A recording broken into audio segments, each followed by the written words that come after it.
These are the specific golf legends and professionals who've spoken out against Paige Spiranac, with Hall of Famer Julie Inkster saying she didn't belong on Golf Digest's cover, and LPGA star Stacey Lewis questioning why Paige got the spotlight over world number one Lydia Ko. With over 11 million social media followers and more influence than any golfer except Tiger Woods, Paige Spiranac is simultaneously one of golf's biggest stars and its most controversial personality. If you're enjoying this so far, hit subscribe real quick because this channel is pushing toward 1,000 subscribers and every single one counts. Paige Spiranac didn't start her journey planning to break golf's traditional mold. Born March 26, 1993 in Colorado, she was actually destined for Olympic gymnastics glory. Her father, Dan, had been on the University of Pittsburgh's 1976 national championship football team, while her mother, Annette, was a professional ballerina. Athletic excellence ran in the family, and 13-year-old Paige seemed headed for gymnastics stardom until a devastating knee injury shattered those Olympic dreams forever. That's when golf entered her life, and everything changed. Most kids her age already had 50 trophies by the time she picked up her first club, so Paige and her mother relocated to Arizona for year-round training. She was playing catch-up from day one, but her natural athleticism and relentless work ethic paid off.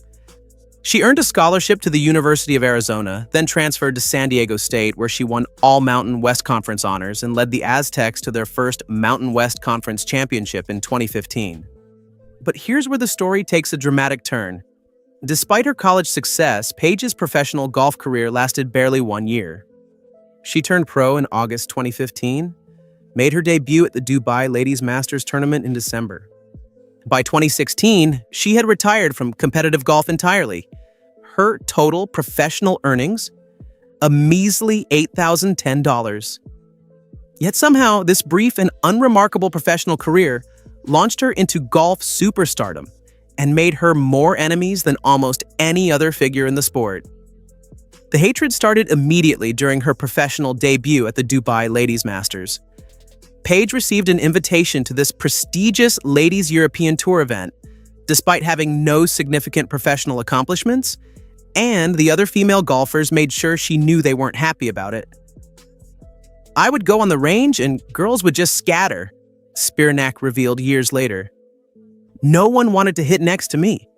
There were constant comments like I did sexual favors to get this invite, and I was listening to it.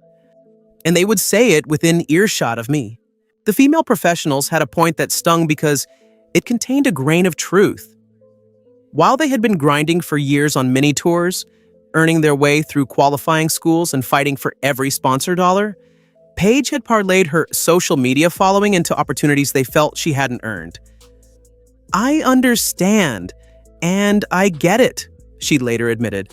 "I can see why a lot of the women weren't big fans of me because I didn't have any accomplishments or wins, and I was the one who was getting the sponsorship deals." The resentment wasn't just about the money and opportunities, though those certainly stung. It was about what Paige represented to these grinding professionals. "You work your ass off, week in and week out, and here comes me and I just walk on in," she acknowledged. "It looks I got the new Callaway bag and I had Lululemon that week. I can see why it ruffled some feathers." But the criticism went far deeper than jealousy over sponsorship deals. Paige's approach to golf fashion became a lightning rod for controversy that divided the golf world into warring camps. Coming from gymnastics, where she was comfortable in form-fitting athletic wear, she brought that same philosophy to golf. "I was a gymnast before I switched into golf," she explained. "I was so comfortable wearing spandex and very little of it, because that's just what you wear when you're wearing a leotard and you're competing. When I switched into golf, we were struggling a little bit financially, and so I didn't have the luxury to go out and buy a whole new golf-appropriate wardrobe." Golf's traditional establishment was not amused. When Golf Digest featured Paige on their cover in May 2016, the backlash was swift and brutal. The controversy was particularly intense because they had bypassed Lydia Ko, who was the world's #1 ranked female golfer at the time. ESPN personality Sarah Spain led the charge, declaring, "I don't give many props to Golf Digest, but I'll give them props on finding a way to make it seem like it made sense to have this total nobody on their cover."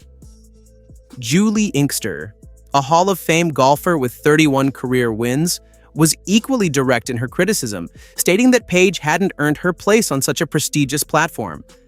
The message was clear. Paige hadn't earned her place in golf's spotlight through traditional channels, and many in the golf media weren't going to let her forget it. The criticism reached a tipping point in July 2017, when the LPGA Tour implemented stricter dress code rules that many saw as directly targeting Paige's style choices. LPGA player. President Vicky Goetze-Ackerman defended the new regulations restricting plunging necklines, leggings, and short skirts, while players like Christina Kim supported maintaining professional standards. The new rules prompted headlines like LPGA slammed for slut-shaming its own players after new dress code restrictions revealed. While Paige was no longer playing professional golf, her influence on the sport's fashion conversations remained undeniable. Golf purists have been particularly vocal in their criticism, going beyond simple disapproval to actively hostile territory. Some have characterized her choice of attire as insulting to men and accused her of toying with their love for the sport. The underlying message from this faction is clear. Golf has traditions and standards, and Paige's approach represents everything wrong with modern sports culture's obsession with social media and celebrity over pure athletic achievement. The hatred isn't just philosophical either. It's become deeply personal and often crosses into dangerous territory. In November 2025, following a cheating controversy at an event called the Internet Invitational, Paige revealed the shocking extent of the abuse she receives. "The last week and a half is probably the worst hate I've ever received in the 10 years of me doing this," she said. "I'm talking tens of thousands of death threats, people telling me to kill myself, the most vile, horrendous stuff you could ever say to an individual." That controversy centered around accusations that Paige had tamped down fescue grass to improve her partner's lie during a televised golf event. Another golfer, Peter Finch, reported the potential rules violation, and though no penalty was ultimately assessed since her team lost the hole anyway. But the incident sparked a firestorm of criticism that went far beyond normal sports commentary. "I would never intentionally cheat," Paige defended herself. "In all my years of playing golf, I have never been accused of cheating. There were so many cameras on me. To blatantly cheat with that many people around, that many cameras around, would be insane." Yet for many of her critics, this incident confirmed everything they believed about Paige, that she doesn't truly understand or respect golf's traditions and rules. The fact that she made what she called a mistake rather than an intentional violation didn't matter to those who had already decided she didn't belong in their sport. So the business side of Paige's success only intensifies the criticism from golf traditionalists. While struggling professionals fight for modest prize money on mini tours, Paige has built a multi-million-dollar empire. A single Instagram post about Masters towels in March 2021 generated over $100,000 in revenue. She's signed major endorsement deals with PXG, PointsBet, and numerous other brands, becoming an equity stakeholder in some companies. Her success extends into content creation through her playing around, with Paige Renee podcast and her participation in high-profile events like the PGA-sponsored Creator Classic, where she's played alongside YouTube golf sensations like the Good Crew. Yet her success as a content creator and influencer has far exceeded anything she accomplished as a professional golfer, which drives her critics absolutely crazy. Recently, Paige has taken on an executive role with the Grass League, further expanding her influence in professional golf circles. "I have a very polarizing personality and brand online, and I often feel very misunderstood," Paige admitted in early 2026. The misunderstanding cuts both ways. Her critics see someone who has monetized sex appeal and social media savvy without paying proper dues in competitive golf. Her supporters see someone who has found innovative ways to grow the game and connect with new audiences that traditional golf has failed to reach. The contrast becomes even starker when you consider her actual golf skills. While critics dismiss her as purely a social media personality, those who have played with her tell a different story. Mike McGee, husband of LPGA legend Annika Sorenstam, Chuck was asked if he could beat Spiranac in an 18-hole match. His response? Zero chance. When someone questioned whether Paige could actually play golf, McGee confidently replied, "Yes." But the most significant voice in Paige's defense comes from one of golf's greatest champions. Annika Sorenstam, winner of 72 LPGA Tour events and 10 major championships, has spoken out in support of golf influencers like Paige. "I think it is great," Sorenstam said. "I just want more people to play, to enjoy it, to have a good time, and experience it, whether it comes from traditional golfers, the way we used to watch it on TV or write about it in magazines or whatever. Nowadays, information is shared differently. People get information in different places, so I think it is great. They bring a different view or perspective into the sport. This creates a fascinating dynamic where one of golf's greatest legends defends someone that other golf professionals actively resent." Sorenstam recognizes what many critics refuse to acknowledge: that Paige is bringing new people to golf through platforms and methods that traditional golf marketing has never effectively used. The psychological toll of constant criticism has been devastating for Paige personally. She's revealed struggles with mental health that forced her early retirement from competitive golf. "I mentally couldn't handle playing golf, and especially keeping score," she admitted. "I equated my score to my self-worth. Competitive golf really beat me up emotionally." The irony is that the same sport that provided her escape from gymnastics heartbreak eventually became a source of emotional trauma itself. And the criticism has also extended into deeply personal territory. Paige has been open about experiencing cyberbullying, revenge porn, and constant sexualization that goes far beyond normal sports commentary. After intimate photos were leaked by an ex-partner, she became an advocate for cyberbullying prevention, partnering with organizations like CyberSmile. "It was horrible just getting these random messages from people you don't know, and they've seen you in such a vulnerable way," she shared about that violation of privacy. Yet despite all the hatred and criticism, Paige's influence on golf continues to grow. She's expanded into entertainment with a role in Adam Sandler's Happy Gilmore 2, launched successful podcasts, and maintained her position as golf's most followed social media personality. Her success serves as a constant reminder to critics that the traditional gatekeeping mechanisms in golf no longer control who gets to be influential in the sport.